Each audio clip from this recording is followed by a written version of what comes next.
આપણે વાત એમ કહેતા કે વાણિયા જેટલી બધી લંકામાં વાણિયો હતો, એનું નામ હતું સુધન્વા. અને હનુમાનજી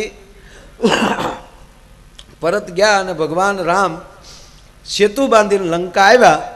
લંકા આવી ગયા, એ લંકાપતિને સમાચાર મળ્યા એટલે રાવણે મિટિંગ કરી અને સીધો ઠરાવ મૂક્યો કે જે તપસી વાનરની ફોજ લઈને આવ્યા છે, કાલે આપણે લંકાના તમામ રાક્ષસોએ મળીને વાનર આપણો ખોરાક છે, એટલે કાલે આપણે બધા વાનરોને ખાઈ જવાના છે. એટલે સુધનવાએ કીધું કે આલ્યો મારું રાજીનામું, હું ગમે ત્યાં વયો જાવ, આ બધો પ્રોગ્રામ થાય એ પહેલાં મને વાણની વ્યવસ્થા કરી ગયો બાપા.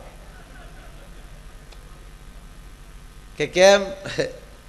એ કે આ તમારો પ્રોગ્રામ ખોટો પડશે.